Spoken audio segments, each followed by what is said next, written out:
Alhamdulillah Rabbil Alamin. Segala puji bagi Allah, Tuhan semesta alam. Dialah pencipta jagat raya, yang kita hanya salah satu dari miliaran ciptaannya. Wabihi nasta'in ala umurid dunya waddin. Dan hanya kepadanya kita meminta pertolongan dalam menghadapi urusan dunia dan urusan agama. Allahumma salli wa sallim ala abdika wa rasulika Sayyidina wa maulana Muhammadin wa ala alihi wa ashabihi ajma'in. Ya Allah, semoga salawat dan salam, berkah dan nikmat senantiasa Engkau curahkan untuk hamba kekasih-Mu, untuk baginda Nabi kita Muhammad alaihi salatu wassalam, untuk keluarga beliau, untuk istri-istri beliau, untuk putra-putri beliau, dan untuk seluruh sahabat Nabi. Semoga Allah meridai kita bersama mereka. Amma ba'd. Jangan hilang arah. Kita nih mau kemana sebenarnya? Bila kita menuju ke suatu tempat yang sudah menjadi target tujuan kita, maka kita akan mempersiapkan diri untuk menuju ke tempat tersebut. Kita juga sudah menetapkan mau lewat jalan yang mana. Kita juga sudah mempersiapkan perbekalan yang dibutuhkan. Apa kendaraannya? Di mana kita akan istirahat? Di mana kita akan bermalam? Dan setelah melakukan perjalanan panjang yang penuh lika-liku, perjalanan yang melelahkan, menguras tenaga dan uang. Ya, kadangkala pun kita harus korban perasaan, melewati banyak rintangan. Kemudian kita sampai ke tujuan. Kita nggak sampai tersesat. Kita nggak hilang arah. Kira-kira apa yang akan dikatakan? Ada orang yang sempat hilang arah, sempat tersesat. Di saat kawan-kawannya sudah sampai ke tempat tujuan, dia belum nyampe. Bingung dia cari arah yang tepat. Belum sampai saja, sudah ketemu arahnya. Itu udah bahagia banget.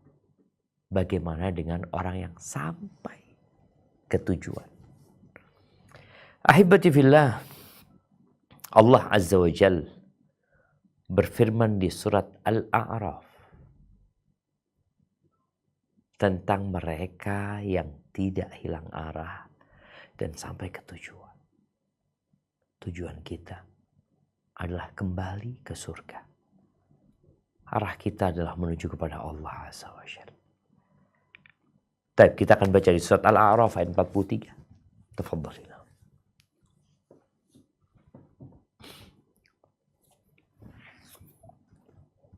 Bismillahirrahmanirrahim. Wa naza'na ma fi sudurihim min ghillin tajri min tahtihimul anhar. Wa qalul hamdulillahilladzi hadana li hadza wa ma kunna linahtadiya laula an hadanallah. Laqad ja'at rusulu rabbina bil haqq. wa nudu ang tilkumul jannatu uristumuha bima kuntum ta'malun. Artinya, dan kami cabut segala macam dendam yang berada di dalam dada mereka, mengalir di bawah mereka sungai-sungai, dan mereka berkata, segala puji bagi Allah yang telah menunjuki kami kepada surga ini, dan kami sekali-kali tidak akan mendapat petunjuk kalau Allah tidak memberi kami petunjuk. Sesungguhnya telah datang Rasul-Rasul Tuhan kami membawa kebenaran, dan diserukan kepada mereka, itulah surga yang diwariskan kepadamu, disebabkan apa yang dahulu kamu kerjakan. Barakallahu fiik. Ketika manusia sampai ke tujuannya, mendapatkan apa yang diimpikan, walaupun harus dengan berdarah-darah dan bersusah payah, tapi mereka lupa dengan segala kesusahan. Yang ada hanya kebahagiaan dan kegembiraan. Mereka mengatakan, Alhamdulillah, alladzi hadana lihada, wa ma kunna linahtadiya laula an hadanallah. Mereka mengatakan segala puji bagi Allah yang telah memberi petunjuk kepada mereka. Kalau bukan karena petunjuk yang Allah berikan, ya kita akan hilang arah. Kita nggak akan sampai ke tempat tujuan. Dan Rasul-Rasul telah datang dengan kebenaran. Memberikan arahan, memberikan petunjuk. Tapi ada yang mau dan ada yang tidak mau. Yang membuat orang itu hilang arah. Sebenarnya banyak. Tapi yang paling besar ada dua hal. Yang pertama namanya al-jahl. Yang kedua namanya al-zulm. Yang pertama adalah kebodohan. Yang kedua adalah kezaliman. Namanya orang bodoh, dia nggak tahu jalan mau kemana. Pokok melihat ada orang lewat, oh dia ikutin. Oh mungkin kayaknya arahnya ke sana. Berapa banyak kita kehilangan arah. Lalu kita melihat ada mobil yang jalan di depan kita. Kemudian kita berkata dalam hati, kayaknya ini sama kayak kita tujuannya. Kita ikutin. Ternyata dia pulang ke rumahnya. Sedangkan tujuan kita bukan ke rumah dia. Betapa seringnya kita menggunakan Google Map dengan harapan sampai ke tempat tujuan. Tapi di tengah jalan terputus sinyal. Nggak ada sinyal. Kita pun kehilangan arah. Yang kedua adalah kezaliman. Kezaliman ini mengikuti nafsu dan perasaan belaka. Itu yang masuk surga membuat sebuah pernyataan. Laqad jaa rusulu rabbina bilhaq. Utusan-utusan Tuhan kami telah datang membawa kebenaran. Membawa petunjuk. Agar kita tidak hilang arah. Namun sekali lagi ada orang yang gak mau. Udah dikasih arahan, dikasih petunjuk, gak mau. Ketika Allah Azza wa Jalla menurunkan Nabi Adam alaihi salam bersama Hawa, dan tentunya ada setan di sana, Allah berpesan tentang peta pulang ke surga. Apa kata Allah di surat Thaha ayat 123 sampai 128? Kita akan baca. Tafadhali.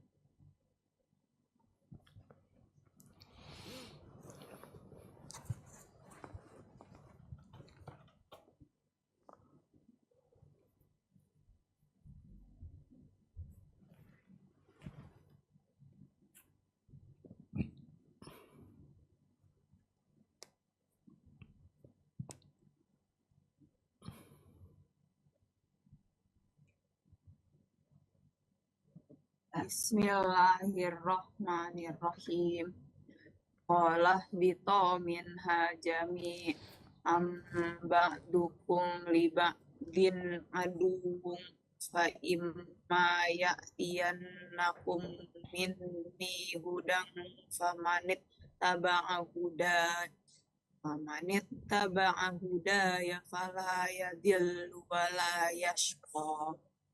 Artinya, Allah berfirman, turunlah kamu berdua dari surga bersama-sama. Sebagian kamu menjadi musuh bagi sebagian yang lain. Maka jika datang kepadamu petunjuk daripadaku, lalu barang siapa yang mengikuti petunjukku, ia tidak akan sesat dan tidak akan celaka. Sebelum dilanjutkan, Allah sudah membuat sebuah keputusan. Akan datang petunjuk. Akan datang arahan-arahan. Barang siapa mengikuti petunjukku, maka dia tidak akan tersesat, dia tidak akan kehilangan arah, wala yashqa, dan dia tidak akan melarat. Itu yang mengikuti arahan, mengikuti aturan. Bagaimana dengan orang yang dalam kehidupan di dunia ini, petunjuk dan arahan dia adalah perutnya dan yang di bawah perutnya. Dia tidak peduli dengan arahan-arahan yang ada. Karena dia berpikir dia berhak untuk menentukan arah mana yang hendak dia tuju. Padahal dia makhluk. Dia budak. Budak itu yang disukai oleh majikannya bukan yang pinter. Pegawai itu di sebuah perusahaan yang dicintai oleh atasannya bukan yang cerdas dan pinter, tapi yang loyal. Yang dia mau mengikuti arahan, nurut dan taat, ini akan dicintai. Ini orang akan sukses nih. Tapi kalau ada orang pinter namun tidak loyal, tidak mengikuti arahan, menentang, membandel, ya kita akan baca ayat selanjutnya. Apa yang akan terjadi? Tafadhal.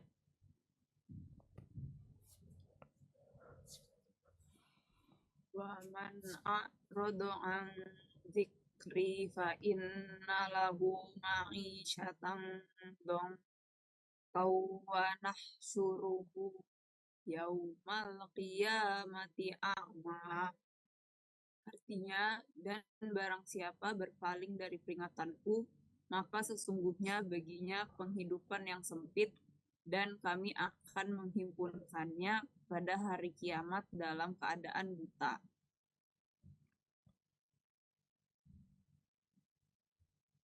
Lanjutkan. Qala rabbi lima hasyartani a'ma wa qad kuntu basira. Artinya, berkatalah ia, ya Tuhanku, mengapa engkau menghimpunkan aku dalam keadaan buta, padahal aku dahulunya adalah seorang yang melihat.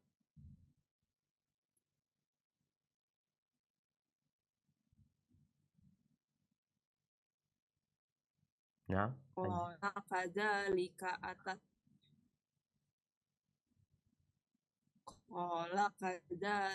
atatka ayatuna fanasitaha wa kadzalikal yauma tunsa. Allah berfirman, demikianlah telah datang kepadamu ayat-ayat kami, maka kamu melupakannya, dan begitu pula pada hari ini kamu pun dilupakan. Barakallahu fikum. Kita lihat jemaah. Ini orang yang kehilangan arah. Orang yang berpaling dari peringatan Allah Azza wa Jalla. Kelak akan dibangkitkan pada hari kiamat buta, nggak ngelihat dia. Maka dia tanya, ya Allah kenapa engkau bangkitkan aku dalam kondisi buta? Padahal dulu aku bisa ngelihat. Ya engkau masalahnya. Engkau yang membutakan diri ketika hidup di dunia. engkau yang tidak mau mengikuti arah yang sudah ditetapkan untuk dirimu, maka hari ini kau dilupakan.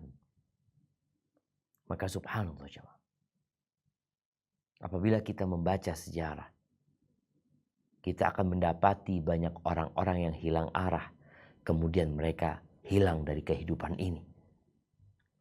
Seperti kaumnya Nabi Nuh,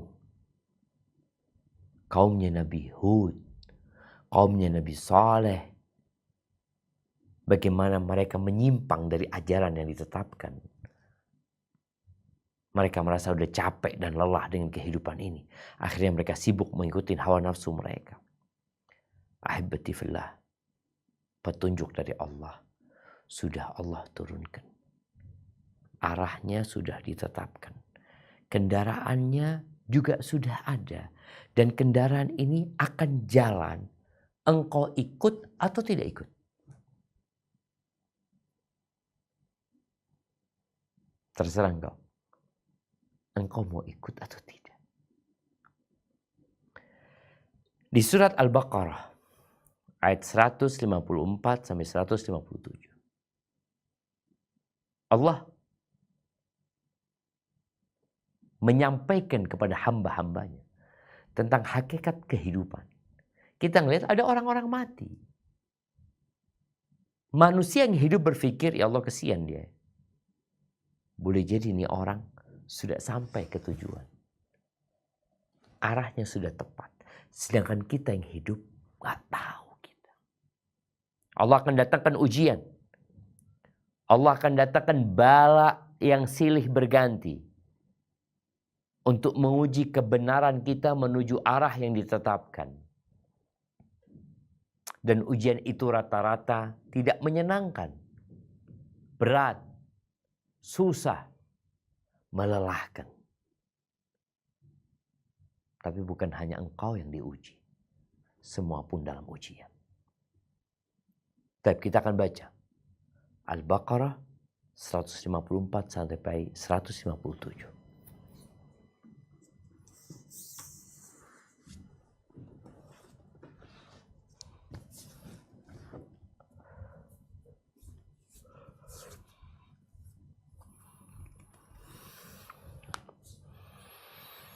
Bismillahirrahmanirrahim.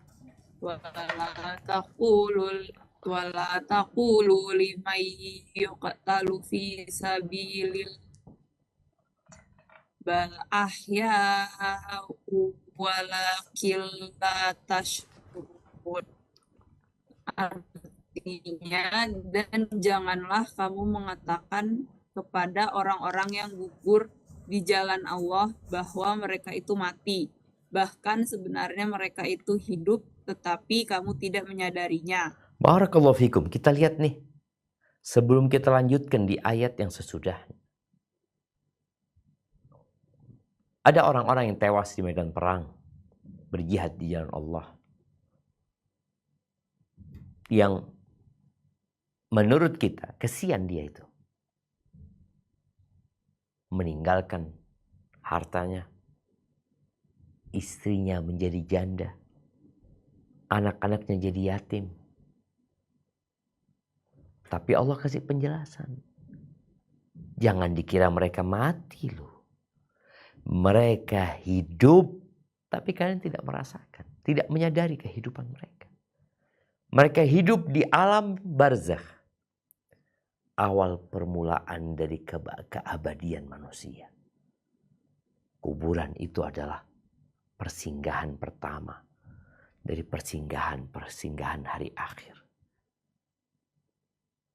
Kadangkala kita punya kacamata harus ganti. Agar kita tahu mana arah yang benar dan mana arah yang salah. Maka jangan dikira bahwasanya mereka sudah mati. Oh, mereka hidup. Dan mereka mendapatkan rizki dari Allah Azza wa Jalla. Cuma kita yang tidak menyadarinya. Lalu Allah menyebutkan tentang ujian-ujian dan bala yang harus dilewatin. Apa kata Allah Azza wa Jalla? Naam, tafadhal.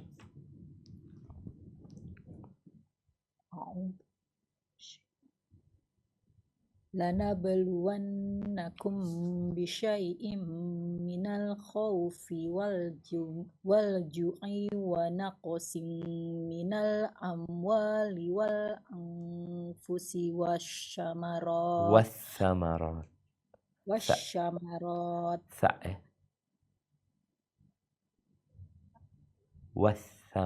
والثمرات. وبشر الصابرين. Dan sungguh akan kami berikan cobaan kepadamu dengan sedikit ketakutan, kelaparan, kekurangan harta, jiwa, dan buah-buahan.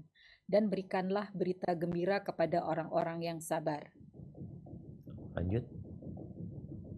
Alladzina idza asobathum musibatun qalu inna lillahi wa inna ilaihi raji'un. Yaitu orang-orang yang apabila ditimpa musibah mereka mengucapkan inna lillahi wa inna ilaihi raji'un. Lanjut. Ulaika alaihim sholawatun mir rabbihim wa rahmah wa ulaika humul muhtadun. Mereka itulah yang mendapat keberkahan yang sempurna dan rahmat dari Tuhan mereka. Dan mereka itulah orang-orang yang mendapat petunjuk. Tuh orang-orang yang dapat petunjuk. Orang-orang yang hilang arah, dia sampai ke tempat tujuan. Balanya disebutkan. Kami benar-benar akan memberikan bala, memberikan ujian, cobaan. Sedikit rasa takut, sedikit kelaparan, kekurangan harta, bangkrut, ditinggal mati orang-orang yang dicintai, gagal panen. Dan berikan kabar gembira kepada orang-orang yang sabar. Sabar. Kalau sudah bicara ujian, semuanya diuji. Tinggal dia lulus atau tidak dalam ujian tersebut. Siapa orang yang bersabar? Yang tahu arah orang sabar itu. Ketika musibah menimpa mereka, mereka ucapkan inna lillahi wa inna ilaihi rajiun. Kami sesungguhnya milik Allah dan kami akan kembali kepada Allah Azza wa Jalla. Nah, kita semua akan kembali kepada Allah. Ini orang yang kayak gini dapat salawat dari Allah. Berkah hidupnya, dapat rahmat plus petunjuk. Dan barang siapa yang diberi petunjuk oleh Allah, walaupun datang sejuta orang-orang jahat untuk menyesatkan dia, nggak akan bisa. Karena Allah sudah tetapkan hidayah buat orang tersebut. Ahibati fillah, Rasulullah SAW hidup bersama para sahabatnya. Ya, 13 tahun di kota Mekah penuh dengan perjuangan. Sampai Madinah, perjuangan juga belum selesai. Sampai penaklukan kota Mekah, mulai kondisi umat Islam tenang. Musuh bebuyutan mereka sudah tidak lagi menyerang. Bahkan mereka sudah takluk. Di masa enak, di masa santai, di masa nyaman, udah selesai musuhnya. Allah berikan kepada mereka ujian dan bala susulan. Untuk membuktikan mana yang benar-benar ingin sama Allah dan mana yang pura-pura. Maka terjadilah perang Tabuk. Setelah penaklukan kota Mekah, tahun ke-9 itu terjadi perang Tabuk. Perang dengan jumlah pasukan terbesar yang pernah dipimpin oleh Nabi SAW. Perang dengan jarak yang paling jauh yang pernah ditempuh oleh Nabi dan para sahabatnya. Bila dibandingkan dengan peperangan-peperangan yang ada. Peperangan yang melawan Romawi. Kekuatan adidaya pada masa itu. Yang tak terkalahkan sebenarnya. Ini bangsa Arab. Orang-orang yang baru masuk Islam. Tahu-tahu harus berhadapan sama pasukan-pasukan Romawi. Maka berat buat mereka. Berpikir untuk tidak ikut perang. berpikir untuk santai. Maka Allah tegur para sahabat yang hampir hilang arah. Coba kita baca di surat At-Taubah ayat 38 sampai 39. Tafadhol.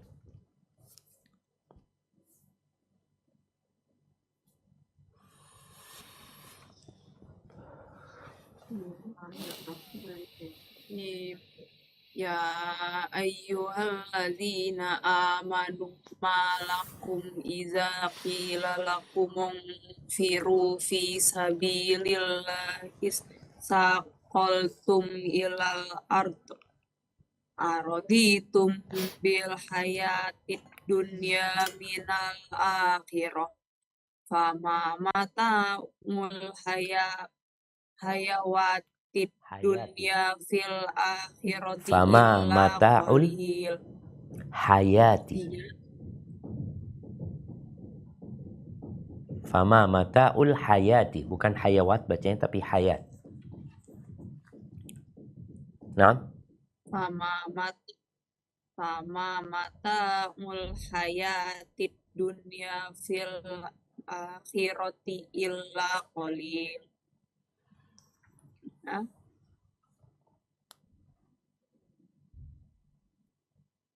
Nah, artinya Hai orang-orang yang beriman, apakah sebabnya apabila dikatakan kepada kamu, berangkatlah untuk berperang pada jalan Allah. Kamu merasa berat dan ingin tinggal di tempatmu. Apakah kamu puas dengan kehidupan di dunia sebagai ganti kehidupan di akhirat? Padahal kenikmatan hidup di dunia ini dibandingkan dengan kehidupan di akhirat hanyalah sedikit. Illa tanfiru yu'adzibkum azaban alimau wa yastabdil qauman ghairakum wala tadurruhu syai'a wallahu ala kulli syai'in qadir. Jika kamu tidak berangkat untuk berperang, niscaya Allah menyiksa kamu dengan siksa yang pedih dan digantinya kamu dengan kaum yang lain. Dan kamu tidak akan dapat memberi kemudorotan kepadanya sedikit pun. Allah Maha Kuasa atas segala sesuatu. Barakallahu fikum. Kita lihat jemaah. Bagaimana Allah memberikan teguran kepada para sahabat Nabi yang mulai hidup nyaman, yang mulai bersantai ria karena musuh bebuyutannya sudah dikalahkan.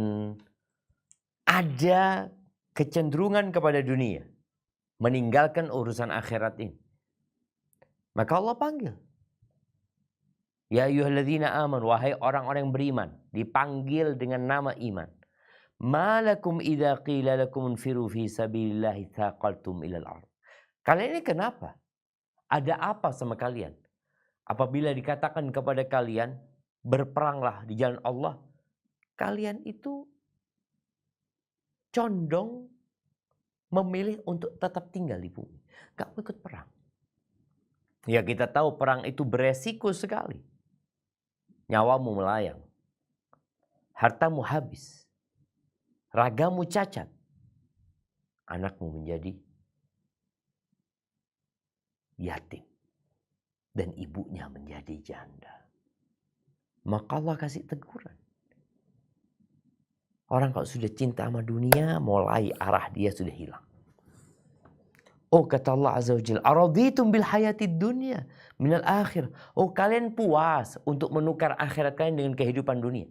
Padahal kehidupan dunia itu tidak lain hanyalah kesenangan yang sedikit dibanding dengan kesenangan akhirat. Oh, kalau kalian tidak berangkat perang, kalian tidak mau menolong Nabi SAW, Allah akan berikan azab kepada kalian. Dan kalian akan digantikan dengan generasi yang lainnya. Dan kalian tidak akan menimpakan bahaya sedikit pun kepada Allah Azza wa Jalla. Nah, maka ini sebuah peringatan dari Allah kepada para sahabat Nabi yang mulai hilang arah. Maka kita harus bersyukur kepada Allah tatkala datang musibah, datang petaka, datang bencana yang membuat kita kemudian bermuhasabah dan berpikir untuk menjadi lebih baik lagi. Kalau itu para sahabat Nabi, ternyata istri-istri Nabi pun hampir hilang arah. Apa yang terjadi dengan mereka? Kita akan baca di surat Al-Ahzab ayat 28 sampai 29. Nah.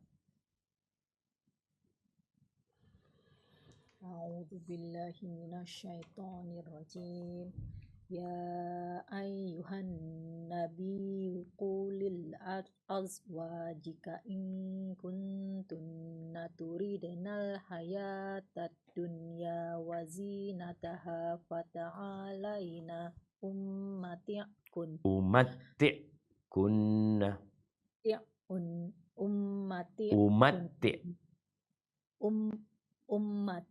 enggak. Taknya yang tasydid. Kunna wa kunna sarohan jamila. Hai Nabi, katakanlah kepada istri-istrimu, jika kamu sekalian menginginkan kehidupan dunia dan perhiasannya, maka marilah supaya kuberikan kepadamu mutah dan aku ceraikan kamu dengan cara yang baik. Wa in kuntunna turidna Allaha wa rasulahu wad darul akhirata fa innallaha a'adda lil muhsinati minkunna ajran azima. Dan jika kamu sekalian menghendaki keridhaan Allah dan Rasul-Nya serta kesenangan di negeri akhirat, maka sesungguhnya Allah menyediakan bagi siapa yang berbuat baik di antara kamu pahala yang besar. Subhanallah jemaah. Istri-istri Nabi hampir hilang arah. Padahal hidup bersama Nabi SAW. Tapi kita tahu setan tidak pernah tidur siang. Dan lingkungan kadang-kala berdampak kepada kepribadian seseorang.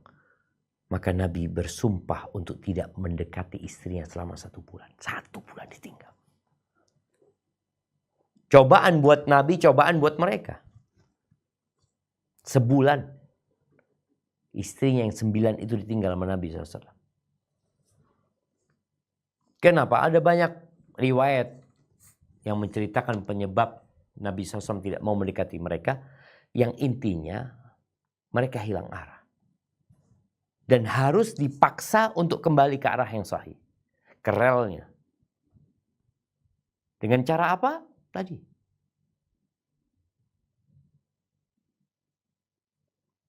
Nabi SAW bersumpah untuk tidak mendekati istri. Sebulan. Setelah itu turun ayat ini. Katakan kepada mereka. Kalian mau cari dunia. Oh, kalian mau bermewah-mewahan dalam kehidupan dunia. Ya udah. Arah kita beda. Kalian kemari, aku kasih mut'ah. Aku kasih harta pesangon buat kalian. Lalu aku ceraikan kalian dengan perceraian yang baik. Udah selesai. Rumah tangga bisa dilanjutin. Kenapa? Arahnya beda. Ketika Nabi SAW menyebutkan 3 harta yang paling mulia. Yang seharusnya seorang hamba berburu mencarinya. Yang pertama lisan yang pandai berzikir. Hati yang pandai bersyukur. Dan istri yang membantu suaminya dalam urusan keimanan dia. Taib. Kalau yang kalian cari adalah Allah, Rasulnya, kehidupan akhirat, maka Allah sediakan bagi yang berbuat baik di antara kalian pahala yang besar. Tapi untuk mendapatkan pahala yang besar itu ada lorong yang penuh dengan tantangan dan rintangan yang harus dilewati. Maka akhirnya satu persatu istri-istri Nabi didatengin sama Nabi SAW. Yang pertama Aisyah dikasih penawaran, dibacakan ayat ini. Engkau mau bersamaku atau engkau mau cerai? Kalau engkau tidak mampu hidup bersamaku, ya udah cerai. Tapi mau hidup bersamaku, ini prinsipnya. Kita cari kehidupan akhirat. Sabar dengan kelaparan. Sabar dengan kesusahan. Karena memang jalan menuju surga butuh kesabaran. Taib, ternyata sebelum Nabi kita Muhammad alaihissalam, jauh sebelum itu, di masa Nabi Musa alaihissalam, ada kondisi di mana Bani Israel hampir kehilangan arah. Apa penyebabnya? Melihat kepada hartanya Qarun. Melihat kepada kemewahannya Qarun. Yang orang kalau melihat Qarun dan bala tentaranya atau pasukannya atau dayang-dayangnya, kita akan takjub dan terkejut. Ini orang bisa kayak gitu. Itu kaumnya Nabi Musa ketika melihat Qarun datang ya, dengan kereta kudanya yang kunci gudangnya dipikul, kuncinya dipikul. Gimana dengan gudang? Apa yang terjadi? Allah sebutkan di surat Al-Qasas ayat 78 sampai 83. Nah, silahkan kita baca.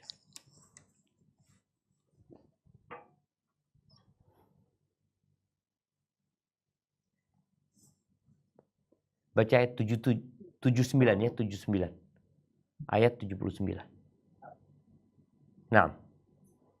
Fa kharaja ala qaumi. Fa kharaja ala qaumihi fi zinatihi. Qala allazina yuriduna hayatad dunya ya laitalana mislama utiya Qarun innahu lazu haddin alim. Maka keluarlah Qarun kepada kaumnya dalam kemegahannya. Berkatalah orang-orang yang menghendaki kehidupan dunia, moga-moga kiranya kita mempunyai seperti apa yang telah diberikan kepada Qarun. Sesungguhnya ia benar-benar mempunyai keberuntungan yang besar. Barakallahu fikum. Sebelum kita lanjutkan, orang yang ambisinya duniawi, ya udah, dia akan menilai segala sesuatu dengan dunia. Maka tatkala mereka melihat Qarun dan melihat Nabi Musa, beda gaya pandang mereka. Mereka melihat, oh Qarun ini yang punya keberuntungan yang besar sekali. Tapi orang yang keinginannya akhirat, dia berpikir bagaimana akhirat dulu, dunia akan ikut. Tapi ini orang tadi muji-muji Qarun, ya Qarun dapat ini, dapat itu. Apalagi dilihat oleh mereka kekayaan Qarun. Kita kalau ngelihat ada orang pakai mobil mewah, ya kita kadang ya Allah, beruntung orang ini. Kita lanjutkan. Nah. Wa qala allazina utul ilma wailakum sawabullahi khairul liman amana wa amila sholihat wala yulaqaha illa sabirun. Berkatalah orang-orang yang dianugerahi ilmu, kecelakaan yang besarlah bagimu. Pahala Allah adalah lebih baik bagi orang-orang yang beriman dan beramal soleh, dan tidak diperoleh pahala itu kecuali oleh orang-orang yang sabar. Oh, kita lihat perbedaan sisi pandang orang yang tahu arah dan orang yang tidak tahu arah. Orang yang tidak tahu arah, dia akan hidup berfoya-foya, akan bersenang-senang. Tapi orang yang punya ilmu beda. Dia tahu arahnya. Maka dia akan memberikan arahan kepada orang lain. Pahala, balasan dari Allah itu lebih baik buat orang yang beriman dan beramal soleh. Tapi gak bisa mencapai derajat itu kecuali orang-orang yang sabar. Sabar. Kita melihat orang pakai mobil baru, mewah. Kita harus sabar, iya. Bukan kita menginginkan apa yang dimiliki mereka. Iri akhirnya. Taib Qarun dengan kemewahannya berjalan. Lalu apa cerita dia selanjutnya? Nah, dilanjutkan.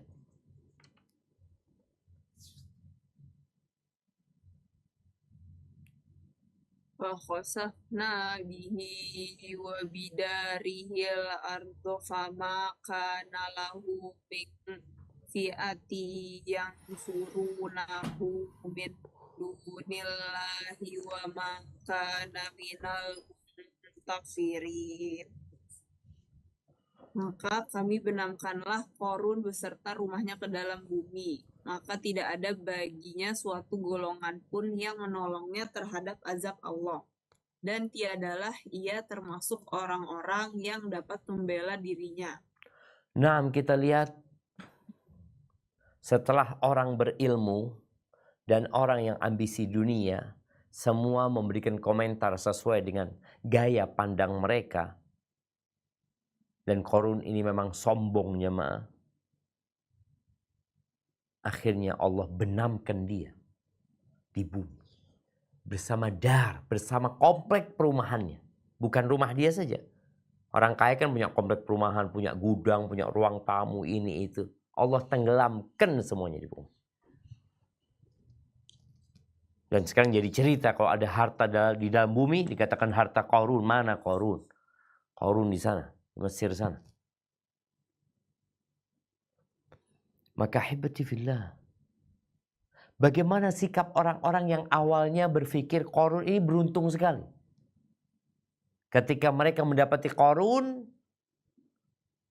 hilang ceritanya. Ditelan oleh bumi bersama perumahannya. Maka orang-orang yang ingin dengan harta yang dimiliki Korun, apa yang mereka katakan? Coba kita baca.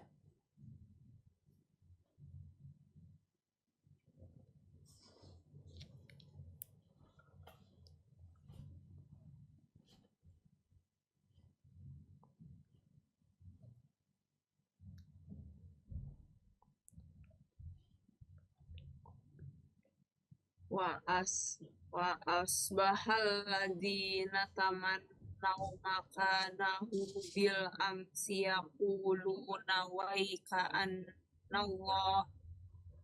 ka'annallaha yabsutur rizqa liman yasha'u min ibadihi wa yaqdir laula amanallahu alaina laqasafa bina wa ka'annahu la yuflihul kafirun. Dan jadilah orang-orang yang kemarin mencita-citakan kedudukan Korun itu. Berkata, aduhai benarlah Allah melapangkan rezeki bagi siapa yang dia kehendaki dari hamba-hambanya dan menyempitkannya. Kalau Allah tidak melimpahkan karunia-Nya atas kita, benar-benar dia telah membenamkan kita pula. Aduhai benarlah tidak beruntung orang-orang yang mengingkari nikmat Allah. Barakallahu fikum. Kita lihat ya. Nih. Yang kemarin salah arah. Tahu-tahu ada kejadian yang membuat mereka jadi tahu arah dan tidak hilang arah. Mereka baru mengetahui. Oh, alhamdulillah kata mereka, kita nggak seperti Korun. Coba kita kayak Korun, habis kita sudah.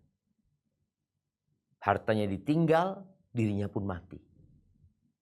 Nggak ada manfaat itu harta. Maka di sini orang harus benar-benar memahami tujuan dari kehidupan. Sehingga dia tidak hilang arah. Gemerlapnya dunia, mewahnya dunia tidak lain hanya ujian buat hamba. Apakah dia bersyukur atas nikmat-nikmat tersebut. Dan bagaimana syukur dia. Atau Allah kasih bala di fisiknya, di tubuhnya.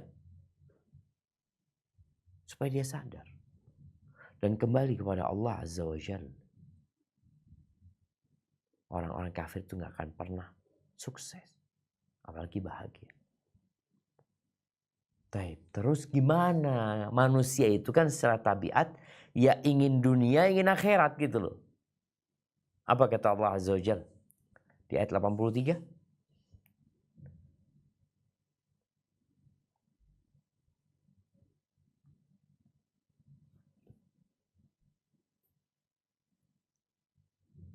tilkad darul akhiratu naj'aluha lilladzina la yuriduna uluwan fil ardi wala fasada Wala wal fasada. wala wala fasada Fasada. wala fasada Ahsanti. wal aqibatu lil muttaqin. Negeri akhirat itu kami jadikan untuk orang-orang yang tidak ingin menyombongkan diri dan berbuat kerusakan di muka bumi. Dan kesudahan yang baik itu adalah bagi orang-orang yang bertakwa. Barakallahu fikum. Kalau engkau ingin dunia dan akhirat, maka jangan sombong. Jangan congkak. Jangan sibuk berbuat dosa di muka bumi ini. Pada akhirnya, happy ending itu buat orang-orang bertakwa. Qarun tenggelam di bumi bersama hartanya. Maka yang ingin dunia akhirat, tolong pelajari aturan Sang Pencipta. Ahibati fillah, Allah menyeru kita semua kepada arah yang tepat. Tapi kita mau nggak ke sana? Apa kata Allah di surat Az-Zariyat ayat 50? Surat Az-Zariyat ayat 50.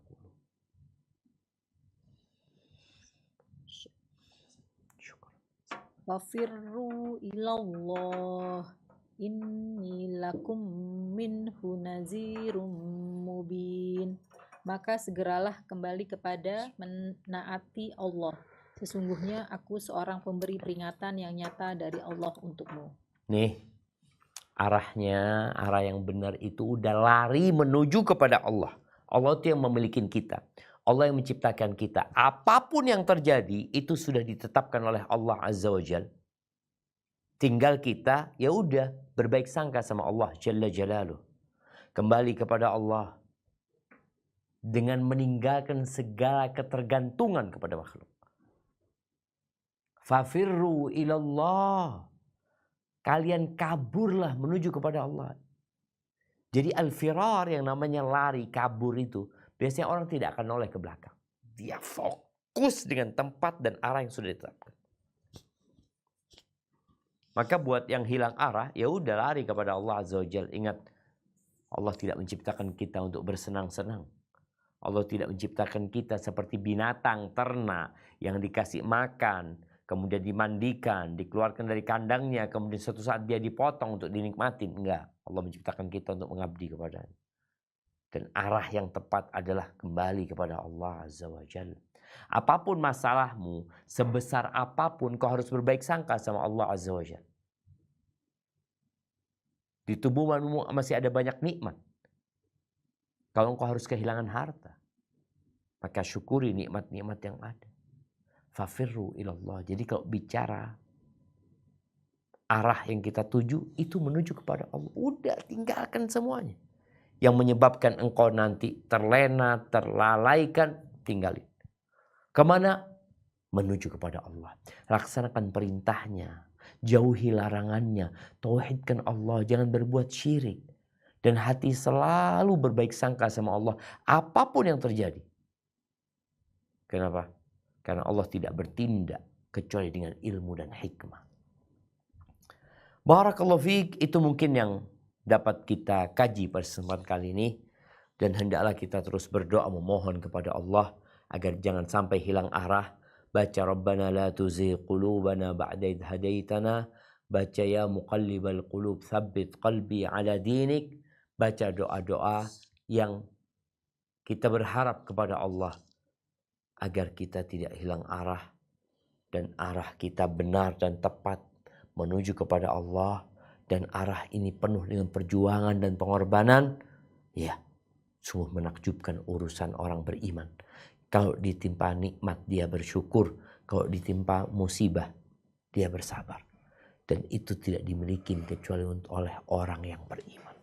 Barakallahu fiik. Nah, Anda kembalikan ke moderator untuk memimpin jalannya tanya jawab. Tafadhal. Jazakallah khair wa barakallahu fiik Ustaz. untuk paparannya dan diinfokan bahwa insya Allah di sana sholat asarnya cukup cepat ya Ustaz. Aduh Jam sungguhan. Adzan itu jam 3, jam 2.15. Kita mungkin bisa sampai jam 2.25 insya Allah. insya Allah. Baik. Kalau gitu izin pertanyaan pertama Ustaz. Tafadhalina. Bismillah Ustadz, mohon penjelasannya. Apakah memang jika kita hijrah pasti kita akan diuji dengan lebih banyak dan berat? Saya merasakan cobaan makin banyak di tempat kerja dan teman-teman bahkan keluarga. Teman kantor menjauh, atasan saya juga mendadak berubah sikap dan bahkan keluarga juga malah meminta saya untuk jangan berubah drastis maksudnya, dan pelan-pelan saja, terutama dalam cara berpakaian. Sementara saya belum punya teman dekat dari tempat kajian untuk mengobrol. Apakah sebaiknya saya pelan-pelan saja ya Ustadz? Atau harus seperti gimana baiknya? Masya Allah, barakallahu fiik. Mungkin ada 2 pertanyaan di sini. Yang pertama berkaitan dengan kenapa ketika hijrah kok ujiannya semakin berat. Allah Azza wa Jalla hendak memisahkan mana yang benar dan mana yang salah. Mana yang jujur dan mana yang bohong. Maka Allah berikan ujian. Dan ketika engkau berpikir, kenapa ujianku semakin berat ketika aku hijrah? Allah itu tidak memberikan ujian kecuali sesuai dengan kemampuanmu. Allah itu maha tahu. Ketika kita dapat musibah, Allah tahu kita mampu melewatinya. Tinggal sekarang kasusnya mau atau tidak. Kalau mampu pasti mampu. Kalau engkau tidak mampu, Allah nggak akan kasih cobaan itu. Yakin Allah itu lebih sayang sama kita daripada orang tua kita sama kita. Maka engkau harus yakin bahwa engkau mampu melewati ujian ini. Tapi pertanyaan yang kedua berkaitan dengan bagaimana sikap seorang ketika hijrah. Apakah dia harus totalitas? Ya seharusnya totalitas. Tapi dengan adab dan etika. Allah Azza wa Jalla mengatakan udkhulu fis silmi kafah. Masuklah ke dalam Islam secara utuh gitu loh. Gak separuhnya Islam, separuhnya enggak. Secara utuh dalam Islam. Jangan ikuti langkah-langkah setan. Jadi perkara-perkara yang kau bisa lakukan. Dan itu hal-hal yang wajib dalam agama. Karena ada yang sunnah, ada yang wajib. Yang sunnah memang ketika kita meninggalkannya kita nggak dosa, cuma kita rugi. Tapi yang menjadi sebuah kewajiban, maka engkau nggak bisa toleransi, jalankan. Tapi tolong menjalankannya dengan adab dan etika. Bagaimana kita menghormati yang lebih tua, menyayangi yang lebih kecil. Bagaimana kinerja kita kalau engkau kerja di sebuah perusahaan. Kinerjamu semakin bagus. Bos nggak ngelihat kepada penampilanmu nanti. Yang dilihat, oh hasil kerjanya bagus. Karena ada orang yang hijrah kemudian dia rusak hasil kerjanya. Gara-gara hijrah dia. Karena dia fokus belajar. Taib, engkau belajar. Tapi jangan lupa ketika engkau bekerja, kerjaanmu jadi wajib buat engkau. Karena engkau punya kontrak sama dia. Ini semoga bisa menjadi pelajaran buat kita semuanya. Barakallahu fiik. Nah. Jazakallahu khair Ustadz. Pertanyaan berikutnya. Assalamualaikum warahmatullahi wabarakatuh. Waalaikumsalam warahmatullahi wabarakatuh. Afwan, mohon dijelaskan apakah dosa yang kita lakukan baik dari zaman dulu maupun sekarang bisa turun atau kena juga dengan keluarga, termasuk anak-anak kita. Bukankah di Islam tidak ada hukum karma? Apakah boleh kita sholat tobat tanpa khusus untuk dosa tertentu? Jadi diniatkan untuk semua dosa-dosa yang lalu. Masya Allah, barakallahu fiik. Iya, ahibati fillah. Dosa itu ada 2 macam. Ada dosa besar, ada dosa kecil. Kalau bicara apakah dosa itu akan bisa berdampak kepada yang tidak berbuat dosa? Bisa. Nabi SAW pernah ditanya oleh Ummu Salmah, anahliku wa fina salihun. Apakah kita akan binasa sedangkan di tengah kita ada orang-orang soleh? Ini ada orang soleh, kita akan binasa nggak? Kita akan dihukum nggak? Kata Nabi SAW, na'am, iya, boleh jadi itu terjadi. Idza kathurul khabath. Kalau yang namanya kemungkaran, kejahatan sudah merajalela, maka orang-orang yang tidak melakukan dosa secara langsung boleh jadi berdampak buat dia. Boleh jadi ada pembiaran dari dia. Maka yang harus dilakukan oleh seorang hamba tadi, yang dia khawatir dengan dosa-dosa dia yang masa lalu, dia bertobat kepada Allah dan menjaga keluarganya. Karena Allah akan menjaga kita kalau kita menjaga syariat Allah. Apa kata Nabi SAW? Ihfadillah yahfadka. Jagalah Allah, jagalah aturan Allah. Allah akan menjagamu. Ihfadillah tajidhu tujahak. Jagalah Allah, engkau akan mendapatkan Allah di hadapanmu. Ini menunjukkan bahwa seorang hamba ketika dikasih ujian sama Allah Subhanahu wa taala, kemudian dia mungkin tadi berbuat dosa, melakukan tindakan yang tidak diperbolehkan. Bagaimana supaya tidak berdampak kepada keluarganya? Dia jaga Allah, Allah akan jaga keluarganya. Tapi ketika dia tidak menjaga Allah, Allah biarkan keluarganya. Allah biarkan. Ketika ada seorang yang melihat anaknya, sang bapak ini, dia mengatakan kepada anaknya, la azidanna fi salati. Aku akan nambah sholatku, nak. Akan kau dijaga sama Allah SWT. Sehingga orang yang tadi berbuat dosa di masa lalu, apakah mungkin dosa itu berdampak kepada keluarganya? Boleh-boleh saja. Akan tergantung kondisinya. Tapi hendaklah kau istighfar, mohon ampun kepada Allah Azza wa Jal. Dan semoga keluargamu dijaga sama Allah. Karena engkau menjaga agama Allah Jalla Jalaluh. Hadza wallahu a'lam bissawab. Barakallahu fiik Ustaz. Berikutnya kita beri kesempatan untuk ukhti yang sudah resen. Tafadholi ukhti sesuai tema sebisa mungkin dan satu pertanyaan. Ukhti Putri. Assalamualaikum warahmatullahi wabarakatuh. Waalaikumsalam warahmatullahi wabarakatuh. Naam, tafadhal. Ahsanallahu ilaikum Ustadz. Afwan Ustadz, tadi Ustadz mengatakan bahwa kita harus kembali kepada Allah dan berprasangka baiklah kepada Allah. Bagaimana Ustadz menempatkan ini dengan bentuk baca gitu Ustadz? Karena anak pribadi jujur Ustadz merasa kadang-kadang ada terpikir apakah amalan anak akan diterima, bukankah ya kadang sedang sholat pun kadang nggak sepenuhnya khusyuk gitu Ustaz. Apakah puasa dan tobat-tobat anak juga akan diterima oleh Allah? Kan Ustaz bilang waktu di kajian-kajian yang sebelumnya, ya kalau seandainya taubat kita diterima ya Allah akan gantikan dengan catatan kebaikan. Dan ada sesekali khawatir di anak Ustaz, kalau itu tidak akan diterima oleh Allah, kalau mungkin dosa Ana juga masih banyak gitu Ustadz, mungkin ibadah Ana tidak sempurna. Dan sebelumnya Ana juga pernah bertanya kepada Ustadz, kadang-kadang Ana berhayal, kenapa ya Ana tidak jadi asabikunal awalun aja, kenapa Ana tidak menjadi yang seperti yang kajian sebelumnya, ashabul fatroh yang mungkin tidak disyariatkan untuk menjalankan ini itu, tapi Ustadz bilang zaman kitalah yang enak gitu Ustadz. Mohon penjelasannya Ustadz. Syukron jazakallah khair Ustadz. Barakallahu fiik. Barakallahu fiik. Nah, mahibati fillah, dalam beribadah kepada Allah atau dalam kembali kepada Allah, lari kepada Allah, kita harus tahu tentang Allah Azza wa Jalla. Ma'rifatullah, mengenal Allah, itu menjadi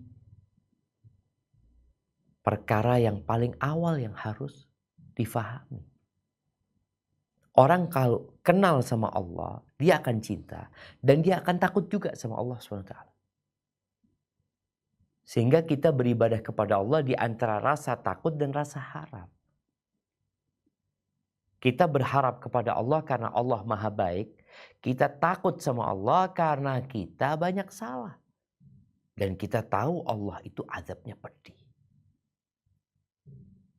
Nabbi ibadi Anni anal ghafurur rahim. Kabarkan kepada hamba-hambaku bahwa aku adalah yang maha pengampun dan maha penyayang. Wa anna azabi huwal azabul alim. Dan bahwasanya azabku adalah azab yang pedih. Maka seorang hamba kalau kenal sama Allah, dia semakin sayang sama Allah, semakin cinta, semakin mengagungkan Allah, dan dia takut sama Allah SWT. Jadi memang kita itu berbaik sangka sama Allah, berburuk sangka sama diri kita. Jadi orang kalau kenal sama dirinya, dia nggak akan sok suci. Dia nggak akan berbaik sangka dengan dirinya. Dia akan khawatir dengan amalan-amalannya. Kenapa? Karena kita memang penuh dengan kelemahan dan kekurangan. Maka hendaklah kita juga berdoa memohon kepada Allah supaya dikasih iman. Yang di situ kita akan penuh harap dan takut kepada Allah Subhanahu wa taala. Jadi intinya ya kalau kita bicara kita sekarang ini, ya kita berusaha untuk berbuat yang terbaik. Kalau bicara dosa-dosa kita ya mudah-mudahan diampuni. Tapi kita tahu boleh jadi nggak diampuni karena aku nggak ikhlas dalam bertobat. Aku nggak taubatan nasuha. Nah, tadi ada pertanyaan lupa yang nggak sempat dijawab ya, berkaitan dengan orang yang mungkin dia punya banyak dosa di masa lalu ya. Apakah dia boleh melakukan sholat tobat bukan untuk dosa tertentu tapi untuk dosa-dosa dia yang lalu? Tadi disebutin dosa itu ada dua macam, ada dosa besar, ada dosa kecil. Dosa kecil ini dihapuskan dengan istighfar, dihapuskan dengan ya amal-amal soleh, sholat yang 5 waktu. Adapun dosa besar ini, itu yang perlu pertaubatan. Dan sholat taubat itu bukan syarat diterimanya pertaubatan hamba. Syarat diterimanya pertaubatan hamba itu menyesali, meninggalkan dosa tersebut, bertekad untuk tidak mengulangi. Dan kalau hubungannya sama manusia, maka kita perlu ada transaksi sama mereka, meminta maaf atau dikembalikan apa yang pernah kita ambil dari mereka, atau qisas. Itu syarat tobat. Jadi kalau orang mau sholat tobat itu, ya bukan sholat rutin yang dia lakukan. Ada sholat rutin yang lakukan, sholat sunnah-sunnah yang sudah kita ketahui. Tapi sholat tobat ini memang untuk tadi ketika engkau mengenang dosamu. Atau engkau habis berbuat dosa, silakan sholat. Tapi bukan menjadi sebuah rutinitas. Ingat syarat tobat yang tadi disebutkan. Dan sholat tobat itu bukan menjadi syarat sahnya. Hanya menjadi penyempurna tobat seorang hamba. Karena dia telah melakukan amal soleh. Dan amal soleh itu menghapuskan amal-amal buruk. Hadza wallahu a'lam bishawab. Nah. Jazakallahu khair Ustaz. Berikutnya Ukti Rahmi, Afwan, sesuai tema dan satu pertanyaan. Tafadholi. Bismillah, Assalamualaikum warahmatullahi wabarakatuh. Waalaikumsalam warahmatullahi wabarakatuh. Semoga Ustadz dan keluarga selalu dalam lindungan Allah Subhanahu wa Ta'ala. Allahumma amin. Izin bertanya Ustadz, Nah. saat ini saya sedang dalam kendala yang sesuai dengan tema kita hari ini, yaitu kehilangan arah.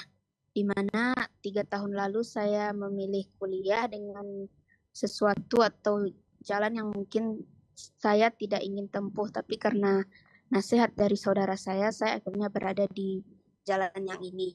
Dan sekarang saya terkendala di kelulusan saya. Saya sedang berusaha agar saya secepatnya lulus. Dan apakah hal ini diakibatkan karena kejahilan saya di waktu itu? Mohon ilmunya Ustadz. Barakallahu fikum. Assalamualaikum warahmatullahi wabarakatuh. Waalaikumsalam warahmatullahi wabarakatuh. Ketika seorang telah menentukan pilihan, kemudian dia berada di sebuah tempat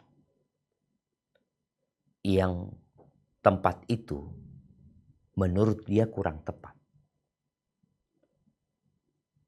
maka tidak ada alasan buat dia untuk meninggalkan tempat tersebut. Jadi kadang-kala kita memilih ya, tahu-tahu nggak benar. Contoh, ketika seorang menikah, ketika dia sudah istikharah, tahu-tahu dia menikah, ternyata nggak pas yang dia nikahin. ternyata orang itu orang yang buruk akhlaknya, ibadahnya nggak benar, selama ini hanya pura-pura. Maka perceraian boleh jadi solusi. Tapi boleh jadi enggak juga. Ada usaha perbaikan dan semoga bisa diperbaiki. Ketika bicara anti berada di sebuah tempat, kuliah, yang kemudian terkendala dengan masalah kelulusan. Karena boleh jadi ada orang yang, aku sebenarnya nggak mau gitu loh. Tapi karena engkau sudah berada di tempat itu, selesaikan. Selama aktivitas yang kau lakukan secara syariat diperbolehkan, selesaikan. Bagaimana cara menyelesaikannya? Minta tolong sama Allah Azza wa Jalla. Nabi SAW mengatakan, al-mu'minul qawi khairun wa ahabbu ilallahi minal mu'minid dha'if. Wa fi kullin khair. Orang mukmin yang kuat, ya, kuat imannya, kuat azimahnya, kuat tekadnya, kuat ilmunya, kuat yang lainnya. Itu lebih baik dan lebih dicintai Allah daripada mukmin yang lemah. Lemah imannya, lemah kemauannya, lemah semangatnya. Dan di setiap orang mukmin itu ada kebaikan. Lalu beliau berpesan alaihi salatu wassalam, ihris ala ma yanfa'uka wasta'in billahi wa la ta'jaz. Bersemangatlah engkau untuk meraih apa saja yang bermanfaat buat dirimu. Semangat. Ini manfaat, sudah bismillah. Dan minta tolong sama Allah. Jangan bersandar kepada dirimu. Jangan bersandar kepada kawanmu. Udah, gantungkan kepada Allah Azza wa Jalla. Wasta'in billah. Minta tolong sama Allah. Wala ta'jaz. Jangan jadi orang yang lemah. Aduh nggak mungkin, aduh nggak bisa, aduh sulit, aduh berat. Enggak. Nggak ada di dunia ini yang berat kalau Allah jadikan mudah. Dan tidak ada kemudahan kecuali yang Allah bikin itu mudah. Fa'in asabaka syai'. Di sini ketika engkau ditimpa sesuatu yang tidak engkau inginkan, udah nggak usah nyalain siapa-siapa. Oh ini gara-gara fulan, udah. Engkau jangan sibuk cari kambing hitam. Fa'in asabaka syai'. Kalau engkau ditimpa sesuatu, jangan mengatakan, andai kata aku tidak nurutin fulan waktu itu. Andai kata aku nggak di situ. Andai kata aku nggak berangkat ke sana. Jangan. Tapi katakan, qul qadarullah. Udah takdirnya Allah. Wa ma syaa fa'al. Dan Allah berbuat apa yang dia kehendaki. Sekarang engkau harus melanjutkan yang engkau mulai. Selama bisa dilanjutkan. Ada nggak bisa dilanjutkan? Tapi apabila bisa dilanjutkan, lanjutkan. Dan minta tolong sama Allah Azza wa Jalla. Hadza wallahu a'lam bissawab. Na'am. Jazakallah khair Ustaz. Dan berikutnya Ustaz. Bismillah Ustaz. Semoga Ustaz selalu dalam lindungan Allah Subhanahu wa taala. Ustaz, kehidupan keluarga saya menurut saya cukup meski tidak lebih.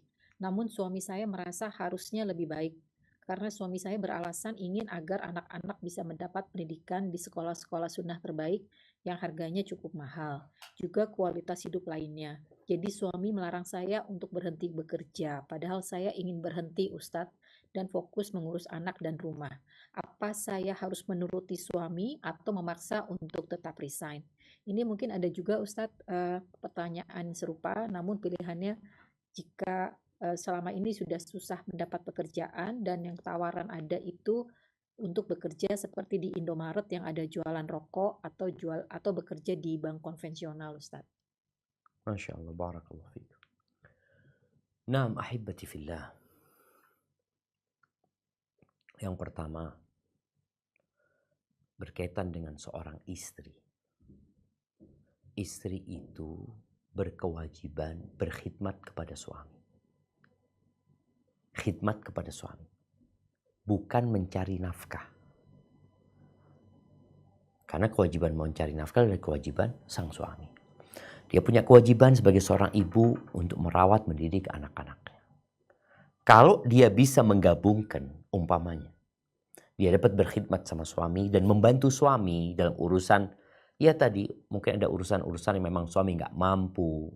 Istri punya kelebihan, punya keahlian, dan istri mau, silahkan. Tapi kalau engkau merasa enggak, kalau anak bekerja, anak-anak akan berantakan. Dan anak ingin menyampaikan kepada seluruh ummahat, ya, kepada seluruh wanita di muka bumi ini. Perempuan itu bukan guru. Tapi perempuan itu madrasah. Bahasa Arabnya guru itu mudarrisah. Tapi wanita itu madrasah. Orang tua yang berpikir menyekolahkan anaknya di sekolah-sekolah sunnah, ketahuilah yang paling penting sebelum mereka sekolah di sekolah-sekolah itu, madrasahnya dibenerin. Madrasahnya ini ibunya madrasahnya. Ketika madrasahnya ini benar, yang lainnya benar. Tapi kalau madrasahnya nggak benar, mau di sekolah-sekolahan paling bagus pun, jadi nggak benar. Maka jadilah madrasah yang benar. Maka nasihat anak engkau lihat, engkau timbang-timbang antara maslahat dan mudarat. Selama pekerjaanmu halal, maka tidak ada masalah kalau engkau mau bekerja tanpa menelantarkan kewajibanmu sebagai seorang istri dan sebagai seorang ibu. Tapi kalau ternyata harus ada yang dikorbankan, maka korbankan pekerjaanmu, fokus kepada kewajibanmu. Karena kalau ada sunnah dan wajib, tinggalkan yang sunnah kalau bertentangan dengan yang wajib. Yang wajib didahulukan. Berkaitan dengan bekerja di tempat-tempat yang, ada tempat yang sebenarnya halal, tapi di situ ada syubhat mungkin yang dijual. Maka lihatlah, apakah dia bisa menghindari syubhat tersebut, sehingga dia bisa selamat. Ada tempat-tempat yang menjual minuman keras, oh itu tinggalkan. Ada tempat-tempat yang enggak sebenarnya sih, ada tadi mungkin rokok ya, yang memang kita tahu mungkin di negeri kita dianggap itu boleh, bahkan ada ulama yang memfatwakan boleh. Maka kalau engkau bisa menghindari, hindari. Namun kalau bekerja di tempat riba, selesai, nggak ada baiknya di situ. Nggak ada. Allah melaknat, engkau cari rizki, kepingin berkah buat keluargamu. Tapi ternyata engkau berada di tempat yang dilaknat. Engkau dilaknat, engkau bawa barang yang dilaknat ke rumahmu, maka tinggalkan. Oh terus gimana Ustaz? Ingat, yang halal itu banyak sekali. Dan yang Allah haramkan itu terbatas. Cuma karena sebagian orang itu hilang arah, yang ada dalam benak dia, sekarang kondisi ekonomi sulit, berat, udahlah kerjaan apa saja, yang penting kerja sekarang ini. Ingat, yang kasih rizki itu bukan tempat kerja kita. Yang kasih rizki itu Allah Rabbul Alamin. Ada istighfar sebagai pintu rizki. Ada tawakal. Kadang-kala kita nggak tawakal. Kita lebih yakin dengan sebab daripada yang menciptakan sebab. Sebab-sebab itu kalau Allah mengatakan tidak kerja, nggak akan kerja tuh, nggak ada manfaat. Orang minum obat supaya sembuh. Kalau dia bergantung sama obat ini bahaya. Obat itu tidak menyembuhkan. Ngobatin iya, tapi dengan izin Allah Azza wa Jalla. Kalau Allah katakan tidak, ya kita lihat. Ada orang sakit minum obat, tetap dia sakit. Dan pada akhirnya mati. Maka ingat, kembali kepada Allah dalam usaha cari rizki. Ketika sulit, panggil nama Allah. Baca asma Allah husna, kenali Allah. Engkau lari kepada Allah, bukan lari kemana-mana. Lari dari semuanya menuju kepada Allah. Allah itu Esa. Dan Allah pencipta segala-galanya. Hadza wallahu a'lam bissawab. Nah. Jazakallahu khair Ustaz. Masih bisa satu pertanyaan Ustaz ya? Tafadhali, na'am. Bismillah. Bismillah. Assalamualaikum warahmatullahi wabarakatuh Ustaz. Waalaikumsalam. Apakah dalam memilih terbaik adalah dengan sholat istikharah? Gimana salat yang benar Ustadz agar kita yakin bahwa hasilnya bukan karena nafsu kita? Apakah benar keluarnya nanti di mimpi ya Ustadz? Barakallahu fiik. Naam ahibati fillah, dahulu ya. Orang-orang itu kalau harus memilih, mereka menggunakan undian. Di bangsa Arab itu ada yang namanya azlam. Azlam itu adalah anak panah yang nggak ada bulunya. Yang di situ ditulis iya, tidak, atau nggak ada tulisannya. Dan ada juru kuncinya. Mereka mungkin kasih apa ya, kemudian nanti dikocok ya, mana yang keluar? Yang keluar, oh iya, berarti lanjut. Mereka mau nikah, mereka mau buka usaha, ada yang seperti itu. Itu dilarang dalam agama kita. Karena itu hanya hanya apa ya? Hanya sesuatu yang tidak pasti sebenarnya. Dan itu tidak menentukan mana yang baik dan mana yang tidak baik. Maka seorang hamba ketika beriman kepada Allah, minta pilihan sama Allah. Maka yang dikenal adalah istikharah. Jadi buat orang yang ingin melakukan sesuatu, ada dua hal yang perlu dia lakukan. Yang pertama istikharah, yang kedua istisyarah. Yang pertama salat istikharah, yang kedua musyawarah. Atau sebaliknya diawali dengan musyawarah, kemudian istikharah. Bagaimana salat istikharah yang benar? Maka doa itu dibaca setelah sholat. 2 rakaat. Bukan sholat wajib. Cari waktu yang nyaman buat engkau. Bukan di waktu terlarang. Bukan waktu-waktu yang gak boleh kita sholat. Mau ba'dal maghrib silahkan. Mau di waktu duha silahkan. Mau di ba'dal zuhur boleh. Yang gak boleh ba'dal asar sama ba'dal subuh ya. Sampai matahari terbit. Mau tengah malam juga gak apa-apa. Sholat 2 rakaat. Usahakan ikhlas. Setelah sholat, engkau berdoa. Engkau puji Allah subhanahu wa ta'ala. Engkau bersalawat kepada Nabi SAW. Lalu engkau mulai berdoa istikharah. Ada doa istikharah itu. Allahumma inni astakhiruka bi'ilmik. Ya Allah, aku minta pilihan dengan ilmumu. Kenapa? Karena engkau mengetahui, aku gak mengetahui. Dan engkau yang maha mampu. Aku minta kemampuan dari engkau juga. Baca tuh kalau ini baik ya mudah-mudahan ditetapkan, dimudahkan. Kalau enggak mudah-mudahan dipalingkan. Itu kita baca. Dan istikharah ini boleh diulangin ketika kita belum mendapatkan petunjuk. Apakah petunjuknya dari mimpi? Enggak harus mimpi. Boleh jadi aku sudah musyawarah, aku istikharah, udah aku jalanin. Nah, ketika menjalanin, umpamanya melamar kerja di tempat ini. Kok kayaknya Anda sudah istikharah, Anda sudah musyawarah, melamar, udah jalanin. Nggak ada mimpi, nggak ada apa. Tahu-tahu diterima. Oh, mudah-mudahan ini yang terbaik. Tapi ketika ditolak, oh kayaknya ini yang terbaik. Aku kan sudah istikharah, aku sudah musyawarah. Sehingga kita nggak gelo, kata orang Jawa. Udah, Anda udah serahkan sama Allah SWT. Jadi nggak harus mimpi. Tapi udah jalanin. Dan nanti prosesnya Allah yang akan menetapkan. Kalau tahu-tahu, aduh, kayaknya nggak mungkin.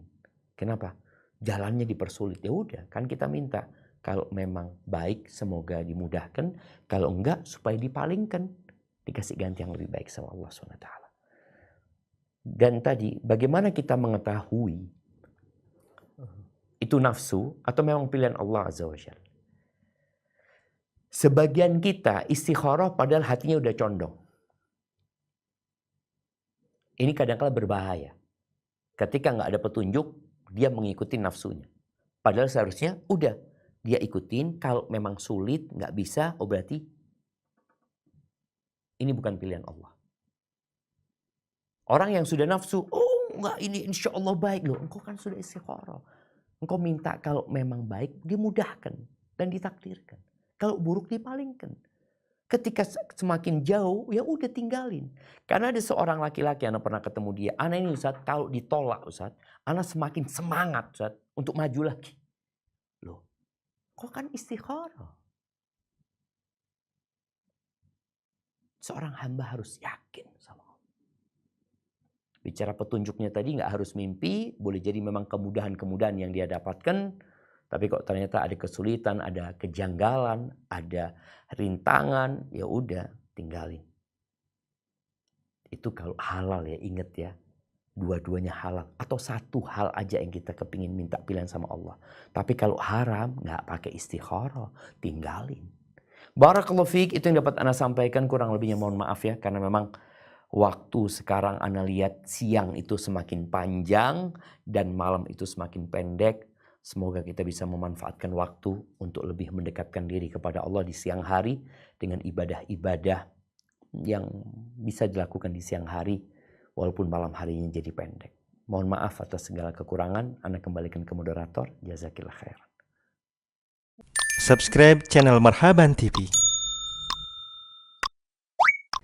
Ikuti akun sosial media Marhaban TV, siaran Telegram, grup WhatsApp, Yuk berdakwah bersama kami, dukung operasional dakwah dan sosial kami, raih pahala jariah yang terus mengalir sampai hari kiamat. Jazakumullahu khairan.